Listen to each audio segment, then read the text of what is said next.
tell from my name, 저는 한국인입니다.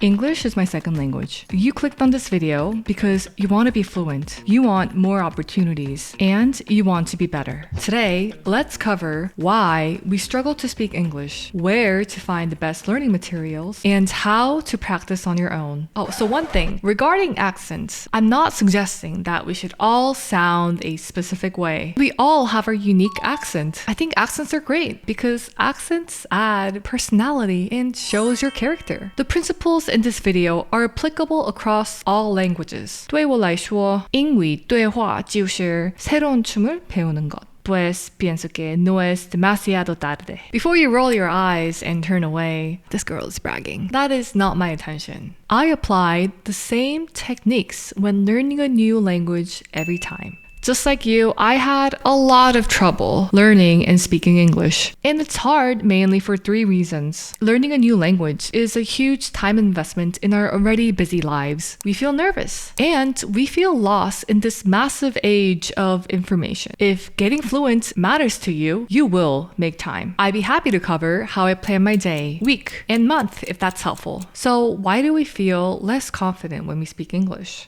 In Korea, I noticed that this is how I was taught English. 다음, 밑줄 친 부분, 어법상 틀린 것은? I felt less confident when speaking in English because my job as a student was to pick what's wrong. So by the time I was trying to speak, I often found stopping myself what I was about to say. And I got in this vicious cycle of self-correcting myself. I wouldn't say a word before I had a full, complete, perfectly written sentence ready inside my head. This is what Beck J said about confidence in her book, The Defining Decade. Confidence doesn't come from the inside out. It moves from the outside in. Real confidence comes from mastery experiences, which are actual, lived moments of success, especially when things seem difficult. So let's improve how you perceive yourself in English. It's time to go out and get busy. Depending on the type of English you want to learn, you should take a different approach. I bucket English into 3 categories. Let's call it ABC for convenience. Academic English, business English, and casual English. To me, academic English is formal, it uses a lot of third person,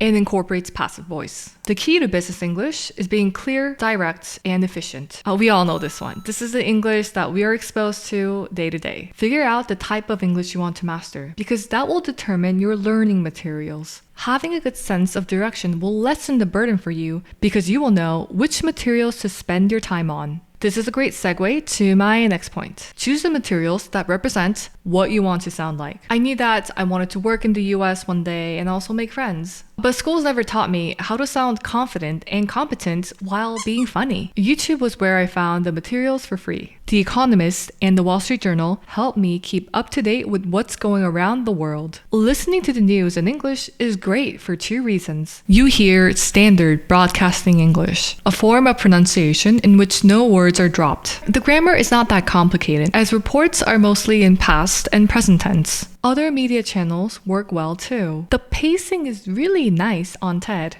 I remember coming across a book that talks about how TED prepares the speakers extensively for public speaking. In middle school, I listened to Lose Yourself by Eminem a lot.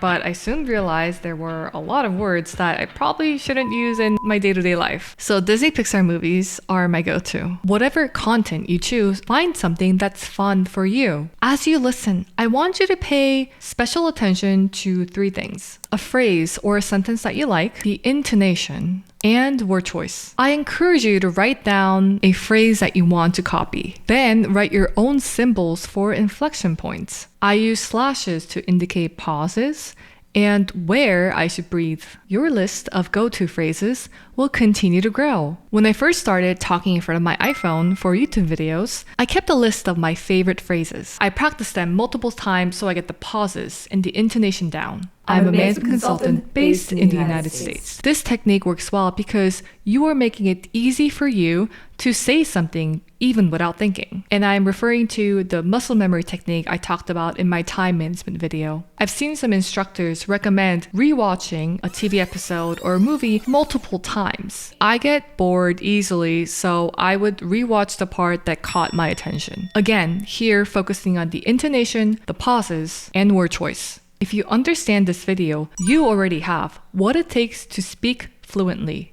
I used to think that using fancy, complicated SAT words would make me sound smarter. But no, if you don't know the proper usage of a word, you're better off not using them at all. And worse, it makes you sound arrogant. That's like adding caviar to your peanut butter sandwich.